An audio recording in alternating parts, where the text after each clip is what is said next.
Hello, this is John Melleky, the Arts and Culture Program Manager here for Collier County. And today we're going to discuss our tourism development tax grants and the application process for the grants. We're glad that you're able to join us. And if you have any questions, you can contact me and we'll have the contact information at the end.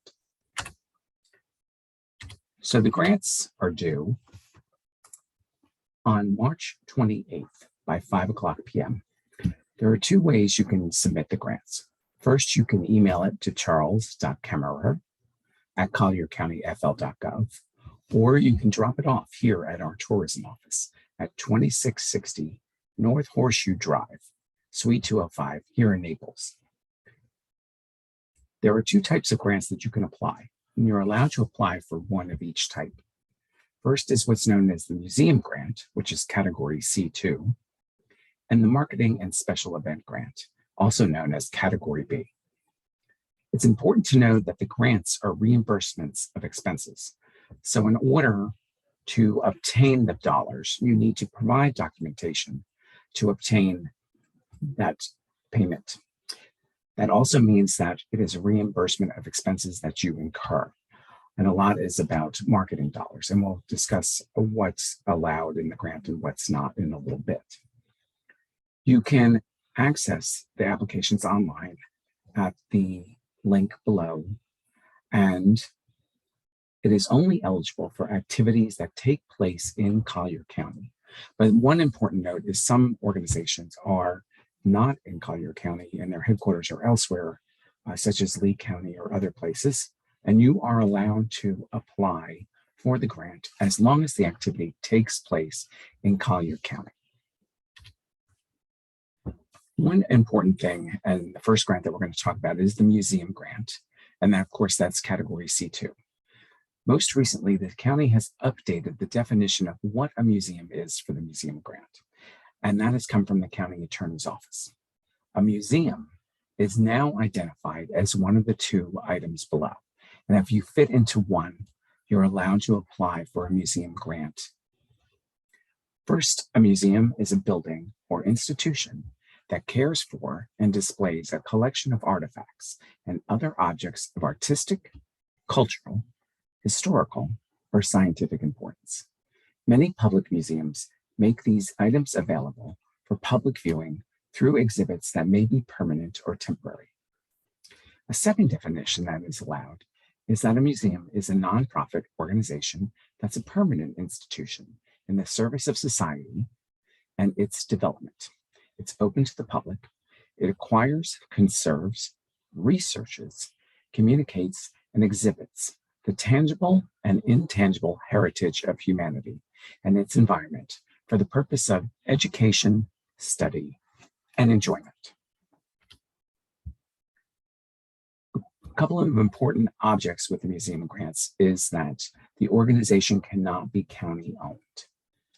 The museum grants include reimbursement for promotional materials, the marketing for the museum or certain exhibits, or for a traveling exhibit. The second category of grant is the marketing and special event grants, also known as category B.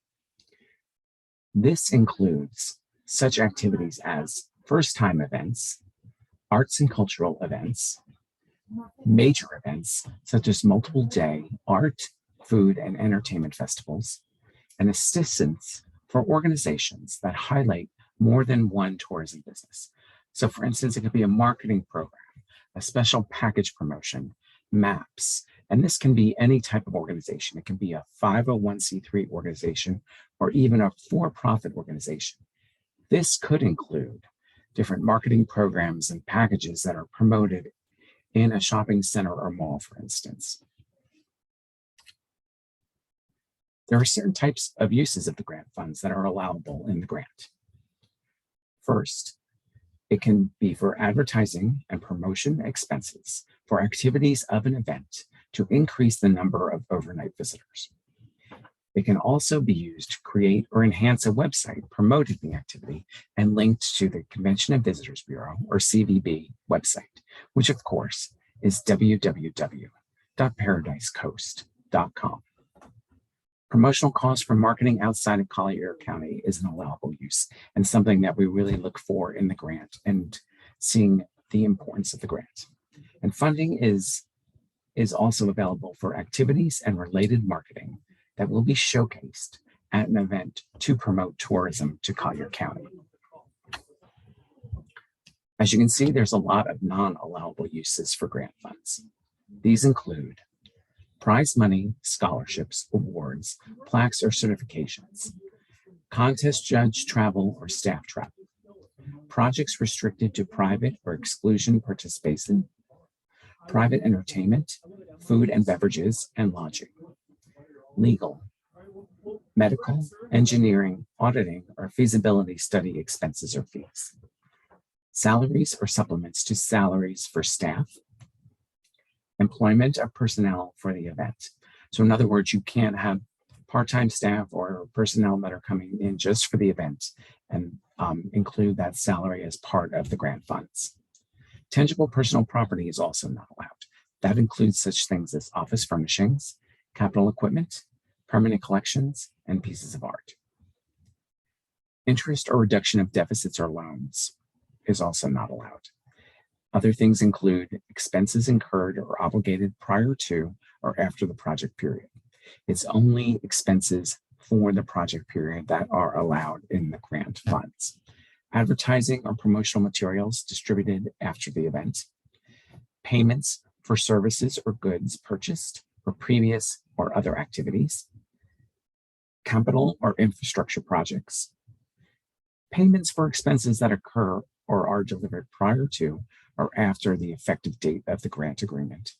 And finally, any advance deposits on any expenditure. In order to get the application, as I said, there's the link that was on the earlier slide. The application can either be submitted in a Word document or a PDF document. There's a couple of pieces of information that also should be included in the application. On the website where you can get the application, there's something known as the Event Impact Tracker form. That is something you should download and fill out and include with your application. And we're going to go through an example of how to fill out the Event Impact Tracker form so you can really understand what we're looking for. You need to include your charter, articles of incorporation, bylaws, and proof that you are current business in the state of Florida. Your IRS determination letter for status should also be included. Whether you're a nonprofit or a for-profit, we just need that IRS determination letter. Your last tax return, and for nonprofits, that's typically your Form 990. And for other organizations, we just need a copy of your last tax return. We also need proof of liability insurance, naming Collier County as an additional insured. If that is something in process and is not available at the time of the application deadline, please add a letter stating such that you're working on it. Right now, the proof of liability insurance has a minimum of $300,000 for each of the different types of liability insurances. Make sure that it's at least $300,000. If it's more, that's fine. You probably have more insurance coverage for your additional insured, and we just need to be listed as that. A marketing plan is also needed to be included in the application. And finally, a project budget. That can be a separate document as well as the marketing plan. What we're really looking at is your project, your marketing plan for the project or exhibit, and then seeing how that marketing is going to relate to bringing tourists from outside of Collier County to your event or organization. As we said, the budget is important to include. But one thing to do with the budget is you might have a lot of detailed information, but really when you include it in this application, make it somewhat general and not specific line items. For instance, let's say you have advertising as one of your expenses and that you're going to spend marketing on. Typically, you might have it broken out as television, radio, newspaper, posters. But really, we want it more general because that gives you flexibility. So the advertising could be done something like in-market and out of market, as opposed to each of those individual types. Because what could happen is as you're going through and really trying to spend the dollars, you might want to spend more money in a television ad, for instance, as opposed to a print ad. The more specific the budget is, the more difficult it would be then to get those expenses. So keeping it general will really help you with the budget and the reimbursement process. As part of that reimbursement process, it's important to remember that financial documentation will be required. This includes such things as the invoice from the vendor, a bank statement or financial report with clear checks. The invoice can be marked paid, but we also then need to know the backup that check was clear, that the payment actually took place. So those will all be part of the reimbursement process after the grant is awarded and after you have run the project. The other important part of this grant process is to really measure your overnight visitors. It's an important component of the application, and you need to help look at ways to how to measure that visitors would stay overnight. As we said, visitors are people that aren't living here in Collier County. But think about it. If you have visitors coming from Lee County, are they staying overnight or are they coming in and going back out? So it's important to know the drive market areas and really are people coming and staying overnight, because that is the funding source for this grant. The grant funds come from what's called heads and beds, where people stay overnight in a hotel, and that a certain portion of their hotel stays then go into feed the grants that then we can provide to the different organizations each year. What we're trying to do is build traffic throughout the year, not just in season, but also off season to our destination, including visitors from Florida and visitors from other markets. Some ways you can do this and really look to build that overnight visitors is to reach out to tour operators and look at your group ticket sales. Where are people buying group tickets? Do you offer those? And where are they coming from to stay? Also, some organizations have found success in developing a relationship with hotels and really looking at ways to build some type of package where there's a hotel stay, tickets to the exhibit, tickets to your facility, so that it's an easier way for you to make these measures of the overnight visitors. Some ideas for the measurements include partnering with a hotel for people to make a reservation as part of that ticket. A lot of organizations have found success in rack cards. And as you know, rack cards are available throughout the state and different hotels where people can pick up a card and obtain a ticket to your organization or a ticket to a certain exhibit. But what's important with that rack card is to have a way to measure it, that those rack cards were used. So either that rack card should have a code for a ticket discount or a way to track it so that as people come in and attend your event, that you are measuring that rack card and that rack card is shown upon arrival. Looking at other ways to get involved is to work with your media partners.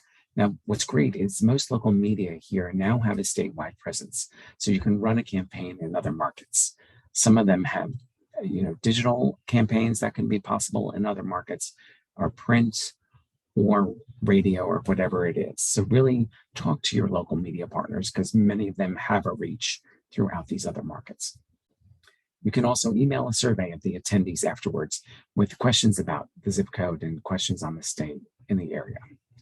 We will be working on some questions that you can ask for those attendees afterwards, and that will come if you are selected in the grant. We usually provide some type of questionnaire, and that's something we're working on to develop something new. So it's 5 or 6 questions, and the zip code question is there. Another thing you can do is survey the attendees at the event and what's called an intercept survey. We can help you with this, and you can reach out to me and we can look at ways to help you do that. We have a marketing firm that helps us with those, and they are willing to help the organizations as well. So let's go through an example, because as I mentioned, the event impact form is important for you. And how do you really determine your visitors. So let's say first we have an event as an example. It's going to happen on a weekend and it's a multi-day event. And we know that it's families. Families are going to come to our organization. They're going to visit, and it's a multi-day festival and event. Overall, we think we're going to have about 1,500 attendees. 1,000 of those are adults, and we estimate that 500 of those will be children. So then what we need to do is really think about what the hotel stays are going to be, because that is a question on the application. And we know that there's only 10,000 hotel rooms in Collier County. So really keep that in mind as you're developing these numbers. The families that are coming, that are out of town, we figured 50% of our total 1,500 attendees would stay in a hotel, and they'll stay for about 2 nights. So we know a family, and we estimate that a family would have 1 room, and there'll be 2 adults and 2 children in that room. So if we take that 1,000 adults, divide it in half, we know that's about 500 rooms, and then 50% would stay in a hotel. We know it would be only 250 rooms for the event, for each night. So what we do is then we take that information and we fill out our event impact form. Here's an example of an event impact form for this example. What's important is you want to look at the green boxes and enter the items in the green boxes. So we know that how many adults are out of area participant rooms expected.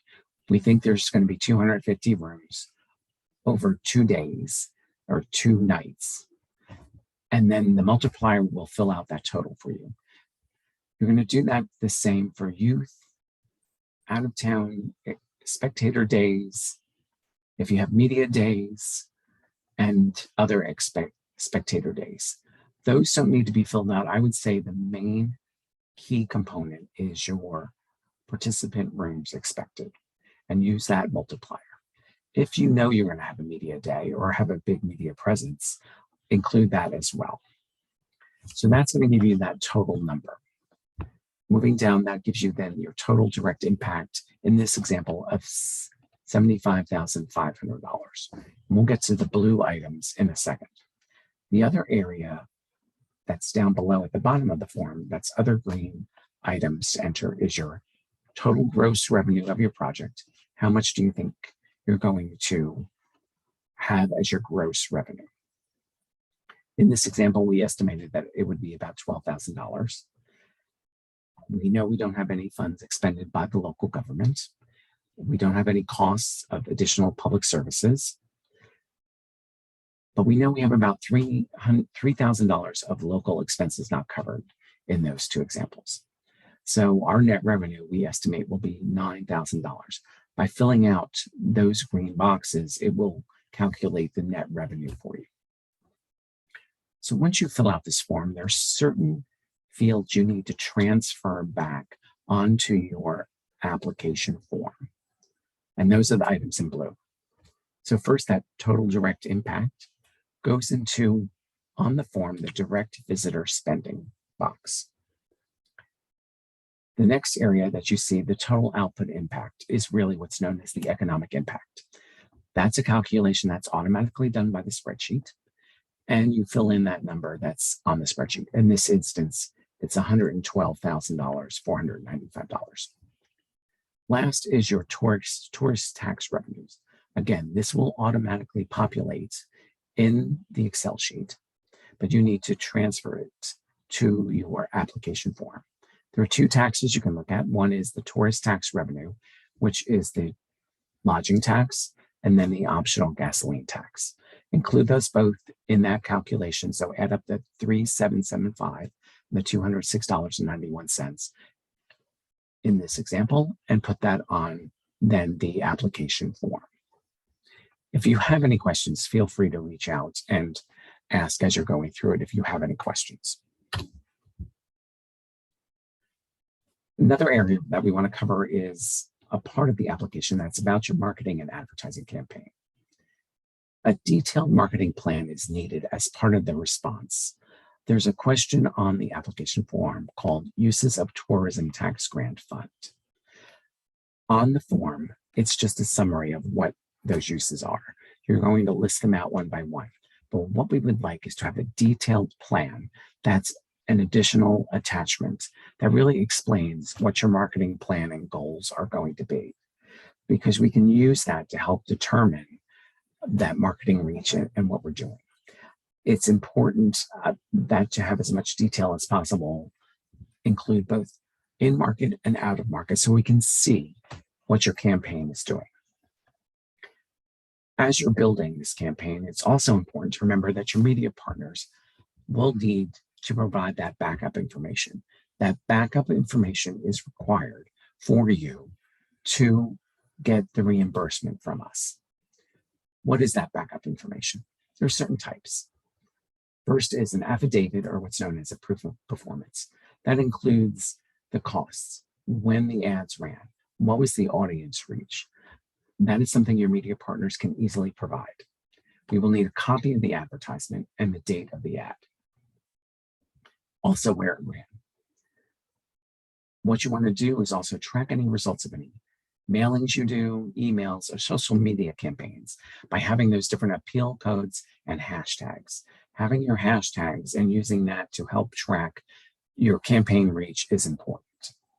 And finally, as I mentioned earlier, financial documentation will be required. Again, that's the invoice marked as being paid, any bank statement or financial report with the clear checks that show that the marketing expenditures were done, that your organization paid for it, and that we can reimburse you for that. With the marketing and advertising campaigns, it's important that the Paradise Coast CVB logo is included in all the marketing pieces, especially for the out-of-market ads. Please plan time for us to do a quick review of those ads before they're sent out, just to make sure.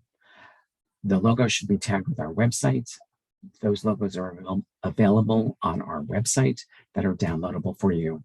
And if you're selected for the grant, we will send you that link for it. Of course, our website again, www.paradisecoast.com. Also link to our website for any marketing campaigns, any email campaigns where our logo is placed, so that then we can help build traffic to our website, because it is a destination for our visitors to come and find out information for their visit here. And lastly, if you're using hashtags for the events, which we hope you do, please include ours, which is hashtag Paradise Coast. That is a way that we can track things and know that we're marked, and then share it with our people as well. Working together, we can help build that audience for you, both locally and with visitors, to help build and make your event successful. There's other ways to build a partnership with us here at the CVB and as part of the Arts and Culture program. First, if you can provide your organization name contacts to myself to be added to our mailings and information. I'm just starting to develop a mailing list of different organizations and the different roles that includes your marketing team, your development team, your grant writers. So please feel free to provide that information to me, and we can add it to our database. That will then give you access to the mailings and information that we send out for the grants, but then also what's going on for the arts and culture programs. If you haven't already, list your organization as one of our partner organizations, and that can be done on our website, paradisecoast.com, at paradisecoast.com/partner-listings-information.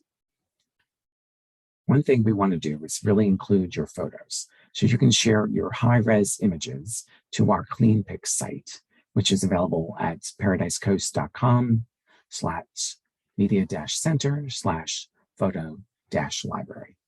Please include all tags and credits for those photos so that we can use them in our advertising campaigns, in our social media, and other things. Feel free to reach out if you have social media posts that you're doing or you would like us to include. We are happy to do that for you. And finally, we have a calendar, and we ask that you help share your events. And again, that calendar is found on our website, paradisecoast.com, request-event-listing-on-paradise coast-website. The link is right there in front of you. Feel free to use that and share your events. If it's a lot of events, feel free to reach out to me that we can then figure out ways to make it easier for you, because we want to include your information. We know that there's a lot of places right now that you could share your events, and we're here to help. And finally, I'm setting up meetings with your organization over the next 2 or 3 months. I'll be reaching out to meet with you, to learn about your organization and look at ways to how do we build the partnership. And I want your thoughts on the Arts and Culture program and what we can do to help you succeed. Finally, here is our contact information.